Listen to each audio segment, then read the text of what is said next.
Welcome to শতাব্দীর রান্নাঘর। আজকে বাঙালির অতি প্রিয় পরিচিত একটা রেসিপি নিয়ে এসেছি, কচুরলতির রান্না।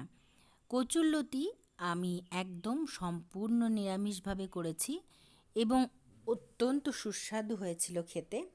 তো আপনাদের কাছে সেই কচুরলতির রেসিপিটা আজকে আমি করে দেখাচ্ছি। প্রথমে কচুরলতিগুলো আমি যে সরু সুতোর মতো গায়ে থাকে সেগুলো ছাড়িয়ে নিয়েছি, ভালো করে পরিষ্কার করে লম্বা লম্বা করে ধুয়ে নিয়েছি।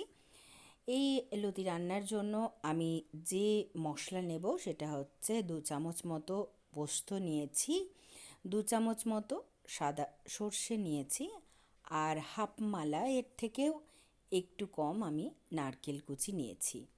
সেগুলো সব একটা মিক্সির জারে দিয়ে দিলাম, আর কয়েকটা কাঁচা লঙ্কা দিয়ে দিলাম। এগুলো দিয়ে আমি একটা পেস্ট বানিয়ে নেব।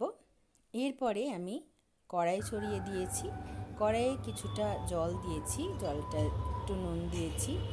জল গরম হয়ে গেলে দিয়ে দিলাম একটু হলুদ, এরপরে দিয়ে দেবো সেই ধোয়া কচুরলতিগুলো। এগুলো দিয়ে দিলাম, এবার একটুখানি আমি ভাপিয়ে নেব। যাদের গলা লাগার ব্যাপার আছে তারা তেঁতুল দিয়ে এই পর্যায়ে সেদ্ধ করে নিতে পারেন, আর না হলে আমি যেটা দেব সেটা পরে দিলে সেই জিনিসটাও কিন্তু গলা লাগে না। তো দেখুন, হালকা আমি একটু ভাপিয়ে নিয়েছি, খুব গলা গলা ভালো লাগে না। এবার ভাপিয়ে নেওয়ার পর এটা আমি জল ঝরিয়ে নিচ্ছি। তারপরে আমি কড়াইটা আবার বসিয়ে দিয়েছি, গ্যাসে দিয়ে দেব সর্ষের তেল। আমি এখানে সর্ষের তেলেই রান্নাটা করব।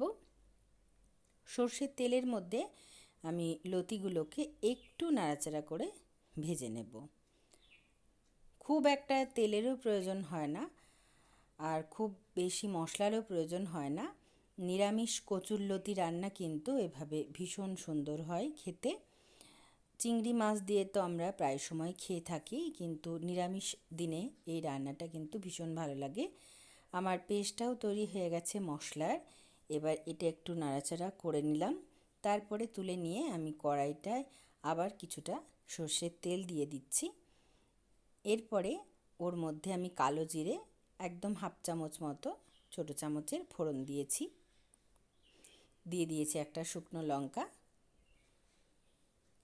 তারপরে এটাকে আমি একটু নাড়াচাড়া করে ভেজে নেব। কালো জিরেটা একটু ভাজা হয়ে গেলে আমি পেস্টটা দিয়ে দিলাম। এর মধ্যে যে পেস্টটা বানিয়েছি নারকেল, পোস্ত আর সর্ষে দিয়ে, সেটা দিয়ে দিলাম। সেটা দিয়ে ভালো করে আমি নেড়ে চেড়ে নিচ্ছি। বেশ করে ভাজা হয়ে গেলে এর মধ্যে আমি দিয়ে দিচ্ছি একটুখানি জল দিয়ে দেব সামান্য। ওই মিক্সির যে ধোয়া বাটিটার ধোয়া জলটাই আমি এখানে ইউজ করে নিয়েছি। যেমন যেমন লতি থাকবে জলটা সেরকম লাগবে। অ্যাকচুয়ালি লতি সেদ্ধ হয়েই আছে, শুধুমাত্র মশলার সঙ্গে মেশানোর জন্য একটু জলের প্রয়োজন রান্নাটা করার জন্য। এবার আমি স্বাদ মতো নুন, চিনি দিয়ে দেব। চিনি একটু দিতেই হবে কারণ নিরামিষ রান্না। হলুদ দিয়ে দেব। তারপর ভালো করে মিশিয়ে একটু এটাকে আমি নাড়াচাড়া করে ফুটতে দেব। তারপর ফোটার পর আমি এটাতে দিয়ে দেব সেই ভেজে রাখা ভাপানো লতিটা। দেখুন ফুটে উঠেছে। ফুটে ওঠার পর আমি এবার লতিটা দিয়ে দেব। তারপর আমি নাড়াচাড়া করব। বন্ধুরা, আমার রান্নাগুলো আপনাদের পছন্দ হলে একটা লাইক, কমেন্ট, শেয়ার করবেন, আর প্লিজ সাবস্ক্রাইব করে দেবেন আমার চ্যানেলটি। পাশে থাকা বেল আইকনটি প্রেস করবেন যাতে করে যে কোনো নোটিফিকেশন আপনার কাছে খুব সহজে পৌঁছে যায়। দেখুন মিশে গেছে। দিয়ে দেব জাস্ট একটু 5 মিনিটও লাগবে না, 3 মিনিটের মতো একটা ঢাকা। তারপর দেখুন ঢাকাটা আমি খুলে নিলাম 3 মিনিট পর। এবার দিয়ে দিলাম আমচুর পাউডার। এই 1 চামচ আমচুর পাউডারটা দিলে এর টেস্টও ভালো হয় আর গলা লাগার ব্যাপারটাও থাকে না। তো আমি এটা দিয়ে ভালো করে একটু নাড়িয়ে নিচ্ছি। দেখুন এই পর্যায়ে নামিয়ে নেব, কারণ এরপরে আর একদমই লেগে যাবে। এই যে একটু আছে গা মাখা, এটা নামিয়ে নিলে ঠান্ডা হলে একদম মাখা মাখা হয়ে যাবে। এটা খেতে ভীষণই ভালো লাগবে। তাই একটুখানি আমি হালকা জল দিয়ে দিলাম, যেহেতু আমচুর পাউডারটা মেশাবো বলে। আর একদম গা লাগা হয়ে গেছিলো।